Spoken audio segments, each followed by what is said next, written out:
¿Alguna vez te han hecho sentir que no vales nada? ¿Que tu destino es servir y callar mientras otros se enriquecen con tu dolor? Imagina ser vendida por tu propia familia al mejor postor, solo para descubrir que el hombre que todos temen, aquel al que llaman el esclavista, es el único que conoce el secreto millonario que corre por tus venas. Clara, huérfana y humillada, es vendida por sus crueles tíos para saldar deudas de juego. Su comprador, Julián, un misterioso forastero apodado el esclavista, parece un verdugo, pero tras las puertas de una mansión abandonada se oculta un plan de venganza, un legado de esmeraldas y un amor nacido de la justicia. Mi apreciada familia, bienvenidos a Historias Sálmicas. Antes de comenzar, si disfrutas de relatos que mueven fibras, suscríbete a nuestra comunidad.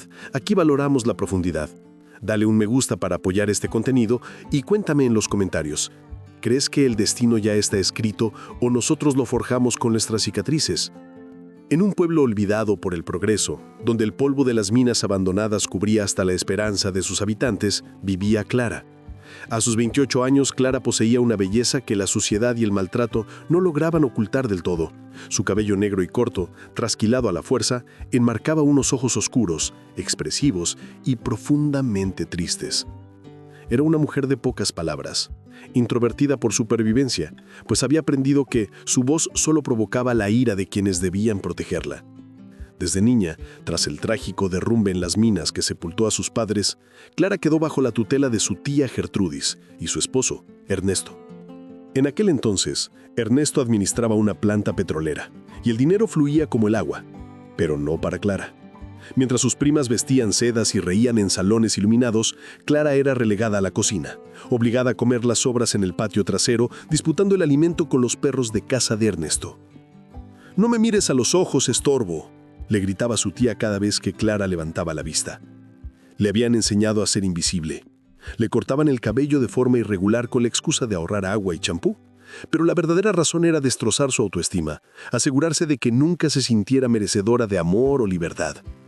Le repetían incansablemente que sus padres habían muerto por su propia ambición, por querer sacar más de lo que la tierra podía dar, cargando sobre los hombros de una niña la culpa de una tragedia que no comprendía. Pero el tiempo, que es un juez silencioso, comenzó a girar la balanza. El petróleo, que parecía eterno, empezó a escasear. La planta cerró. Y Ernesto, lejos de buscar trabajo honesto, buscó refugio en el juego y las apuestas. La fortuna se esfumó, las primas se casaron y se fueron, y la mansión familiar comenzó a caerse a pedazos, al igual que la cordura de sus tíos. La situación llegó a un punto de quiebre una tarde calurosa de octubre. Las deudas de Ernesto eran insostenibles y las amenazas de sus acreedores cada vez más violentas. Fue entonces que don Evaristo, un prestamista obeso, de piel aceitosa y mirada lasciva, sugirió un arreglo macabro. Había puesto sus ojos en Clara. A pesar de su aspecto desaliñado, Evaristo veía en ella una pieza de colección, algo puro que podía romper a su antojo. La tía Gertrudis, sin un ápice de remordimiento, accedió. Clara no era sobrina ni humana para ellos. Era un activo, la última moneda de cambio que les quedaba. El día del trato, el sol golpeaba sin piedad la plaza del mercado. Clara estaba de pie junto a Ernesto, con la cabeza baja, sintiendo las miradas de los transeúntes que ignoraban su desgracia. Ernesto discutía acaloradamente con don Evaristo. «Vale más que eso, mira sus dientes, es joven y fuerte», decía Ernesto, como si vendiera una mula vieja. Evaristo, secándose el sudor de la papada con un pañuelo sucio, regateaba cada centavo, humillando aún más a la joven que temblaba de miedo. En ese instante, una sombra alargada cubrió la mesa de negociación. Un hombre de unos 32 años, vestido con sencillez pero con una postura que denotaba educación y firmeza, se detuvo cerca. Era Julián, un recién llegado al pueblo del que nadie sabía nada, salvo que había comprado la vieja casona en la colina. Julián se acercó con el pretexto de preguntar sobre la historia de las minas cerradas. Ernesto y Evaristo, molestos por la interrupción, le respondieron con desdén que esas tierras eran inútiles, terreno muerto por la inestabilidad. Pero Clara, sin embargo, levantó la mirada por un segundo. Sus ojos se encontraron con los de Julián. En esa fracción de segundo, Julián no vio a una sirvienta sucia. Vio un grito de auxilio, una dignidad intacta a punto de romperse. Clara, con voz apenas audible, susurró: «Fueron abandonadas porque la tierra gritaba, no porque no tuviera nada que dar». Ernesto le dio un empujón para que callara. Los hombres continuaron su vil negociación, ignorando que el forastero no se había marchado. Julián escuchó la cifra final, una suma ridícula por la vida de una mujer. La indignación le subió por el pecho como fuego líquido. ¡Basta!, resonó su voz, grave y autoritaria, silenciando el bullicio de la plaza. ¿Es así como negocian los hombres en este pueblo, vendiendo carne humana a plena luz del día? Ernesto se giró furioso. «Métase en sus asuntos, forastero. Esta es Clara, y es mía para hacer lo que quiera». Al escuchar el nombre Clara, el rostro de Julián palideció imperceptiblemente. Sus manos se cerraron en puños, pero respiró hondo, forzando una máscara de frialdad. Sabía que si mostraba compasión, perdería la oportunidad. Tenía que jugar su juego. «¿Clara?», repitió con desdén fingido. «Necesito a alguien para el servicio en la casona. Pago el doble de lo que ofrece este cerdo sudoroso, ahora mismo, y en efectivo». Don Evaristo, rojo de ira, comenzó a insultarlo por entrometerse. Pero Ernesto, cegado por la codicia, no lo dudó. Los billetes crujieron en sus manos. Julián se giró hacia Clara y con un tono brusco, casi cruel, le ordenó: «Toma mis maletas, no tengo todo el día. Camina rápido». Clara, aturdida y aterrorizada, obedeció. Sintió que había pasado de las manos de un monstruo a las de otro, quizá peor. Caminó detrás de él, cargando un peso que no era solo físico, sino el de su propia alma rota, mientras el pueblo murmuraba al verlos pasar. Julián no la ayudó, ni la miró. Necesitaba que todos creyeran que ella no significaba nada para él, aunque por dentro el corazón le latía con la fuerza de una promesa antigua. Llegaron a la casona, en lo alto de la colina, una estructura imponente que el tiempo había devorado, con ventanas rotas que parecían ojos vacíos mirando al pueblo. Julián abrió el pesado portón de hierro y en cuanto estuvieron dentro, lejos de las miradas curiosas, su postura cambió radicalmente. Dejó caer su propia bolsa y se giró hacia Clara. La joven se encogió, esperando el primer golpe, la primera orden humillante. Pero Julián hizo algo que nadie había hecho jamás. Se arrodilló para quedar a su altura, pues ella estaba encorvada por el miedo. «Perdóname», dijo con voz suave. «Tuve que ser duro allá afuera. Nadie puede saber quién eres en realidad, ni mis intenciones». Clara lo miró confundida sin entender. Durante los meses siguientes, la casona se convirtió en un hervidero de actividad. Julián contrató hombres del pueblo para las reparaciones, pero dio instrucciones precisas de ser austeros, nada de lujos innecesarios. Clara fue puesta a trabajar, pero no en las tareas brutales a las que estaba acostumbrada. Limpiaba el polvo, servía limonada a los obreros, organizaba los libros. Sin embargo, frente a los trabajadores, Julián mantenía su fachada. La corregía en voz alta por su forma de caminar, por encorvar la espalda, por no hablar con claridad. «La cabeza alta, Clara. Nadie te va a escuchar si susurras», le decía con severidad frente a los albañiles. Los hombres del pueblo, simples y propensos al chisme, malinterpretaron esta disciplina. Veían a una mujer que trabajaba de sol a sol y a un patrón exigente que nunca sonreía. Así nació el apodo, el esclavista. Decían que la tenía prisionera, que la estaba explotando hasta la muerte. Nadie sabía que al caer la noche, cuando las puertas se cerraban, el esclavista le enseñaba a leer, le curaba las heridas de las manos con ungüentos caros y le preparaba la cena él mismo porque ella no sabía cocinar sin quemarse por el miedo. Amigos, la historia está por dar un giro que los dejará helados. Si están disfrutando de este relato, los invito a dejar un comentario con la frase «Justicia Divina» y a suscribirse al canal. Su apoyo es lo que nos permite seguir contando estas historias. Lo que nadie sabía, ni siquiera Clara al principio, era la verdadera razón de la llegada de Julián. Una noche de tormenta, mientras el viento aullaba entre las grietas de la casa, aún en reparación, Julián sentó a Clara frente a la chimenea y le reveló la verdad. Él era hijo de un abogado corrupto y poderoso de la ciudad, un hombre violento que había amasado una fortuna destruyendo a otros. Julián le contó que, a los 11 años, había entrado al estudio prohibido de su padre. Jugando entre los estantes, un libro cayó al suelo, y de él se deslizó una carta vieja. La letra era de Ernesto, el padrastro de Clara. En la carta, Ernesto solicitaba ayuda al padre de Julián para resolver el problema de los dueños de las minas.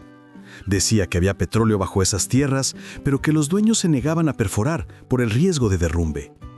La carta mencionaba que el abuelo de Julián se había negado a participar en la vileza, pero que sabían que el padre de Julián tenía la ambición necesaria.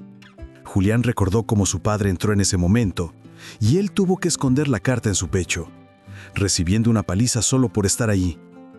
Años después, harto de ver cómo su padre golpeaba a su madre y destruía vidas, Julián buscó a su abuelo antes de que éste muriera. El anciano, con lágrimas en los ojos, le confesó todo. El accidente en la mina no fue tal. Fue una explosión provocada para eliminar a los padres de Clara. Pero los villanos cometieron un error. El terreno estaba legalmente blindado. Una cláusula antigua, protegida por el abuelo de Julián, quien era el notario del pueblo en ese entonces, estipulaba que la única heredera era la niña, Clara, y que las tierras no podían venderse ni explotarse hasta que ella tomara posesión legal. Además, debido a la inestabilidad reportada tras la explosión, el gobierno había bloqueado cualquier actividad. El abuelo le entregó a Julián los documentos originales, los únicos que probaban que Clara era la dueña legítima de todo. Ella era tu amiga de infancia, Julián, aunque no lo recuerdes. Jugaban juntos cuando venías de visita. Tienes que salvarla a ella. Mi ahijada, la madre de Clara, me prometió el 25% de lo que produjera la mina si les ayudaba con la maquinaria al principio. Ese es tu derecho, pero el resto es de ella. Julián, con los documentos en mano y los ahorros de toda su vida, juró hacer justicia. Su abuelo murió 6 meses después y Julián comenzó su plan: encontrar a Clara, rescatarla y prepararla para reclamar lo que era suyo, mientras buscaba las pruebas para hundir a su propio padre y a los asesinos de Ernesto y Evaristo.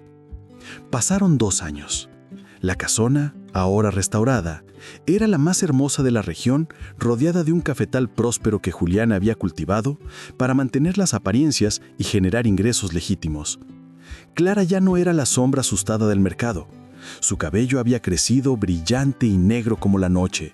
Su postura era regia y sus ojos, antes tristes, ahora brillaban con inteligencia y cultura. Julián le había enseñado etiqueta, finanzas y leyes, aunque todavía no le revelaba el secreto de las minas, esperando el momento justo para dar el golpe final. Para el pueblo, Julián seguía siendo el esclavista que tenía encerrada a la chica. Pero dentro de esos muros nacía algo más. Julián estaba tan enfocado en su misión de justicia que trataba de ver a Clara solo como una víctima a redimir, pero su corazón lo traicionaba. Había momentos, pequeños y fugaces, que los delataban, como aquella tarde en la terraza cuando Clara se manchó levemente de crema de postre la comisura del labio. Julián, sin pensarlo, tomó su propio pañuelo y se lo limpió con una delicadeza infinita, sus dedos rozando apenas su piel. Clara contuvo el aliento y, por primera vez, vio en él no solo a su salvador, sino al hombre que amaba. Él se apartó rápidamente, pidiendo disculpas, pero el aire entre ellos había cambiado. La paz se rompió una mañana cuando la policía golpeó la puerta. Ernesto y la tía Gertrudis, acompañados de un abogado, acusaban a Julián de secuestro. «Devuélvanos a nuestra sobrina», gritaba la tía, oliendo dinero. Julián, manteniendo la calma, los dejó pasar. Cuando registraron la casa, encontraron a una mujer elegante, vestida con un traje sastre impecable, que leía en la sala. Nadie la reconoció. «¿Dónde está la sirvienta?», preguntó Ernesto. Julián, con frialdad, respondió: «Escapó hace meses, en cuanto terminó la obra. Esta es mi socia de la ciudad». Clara, actuando su papel a la perfección, los miró con tal desdén y superioridad que los tíos bajaron la cabeza, avergonzados de su propia suciedad. Se marcharon, pero Julián sabía que era una tregua temporal. Esa misma noche, una explosión sacudió los cimientos de la casa. El estruendo venía de las minas prohibidas. Julián supo que el tiempo se había acabado. «Quédate aquí», le ordenó a Clara, pero ella, impulsada por una intuición feroz, lo siguió a distancia. Al llegar a la entrada de la mina vieja, la escena era dantesca. Don Evaristo yacía en el suelo, cubierto de tierra y sangre. Le faltaba una mano y gritaba de agonía. Había intentado dinamitar la entrada para buscar el supuesto petróleo por su cuenta, cansado de esperar las órdenes del padre de Julián. Julián corrió a auxiliarlo, no por piedad, sino por necesidad. Evaristo, creyendo que iba a morir, comenzó a balbucear confesiones entre gemidos. Fue tu padre. Él nos obligó. Quería el petróleo. Nosotros solo matamos a los padres de la niña. Clara, oculta tras unos arbustos, lo escuchó todo. El dolor de la verdad la golpeó, pero también la liberó. La policía y los bomberos llegaron poco después. Julián, actuando rápido, entregó a las autoridades la copia de las escrituras y grabó la confesión de Evaristo con una grabadora que siempre llevaba consigo por precaución. Al día siguiente, los peritos ingresaron a la mina. No solo encontraron los restos de dinamita antigua que probaban el atentado contra los padres de Clara, sino algo más. La explosión reciente había abierto una veta oculta. No había petróleo. Las paredes de la cueva brillaban con un verde intenso y puro. Esmeraldas. La mina era un yacimiento colosal de piedras preciosas. El escándalo fue nacional. Ernesto y Gertrudis fueron arrestados como cómplices de asesinato. Don Evaristo murió en el hospital, pero su confesión fue suficiente.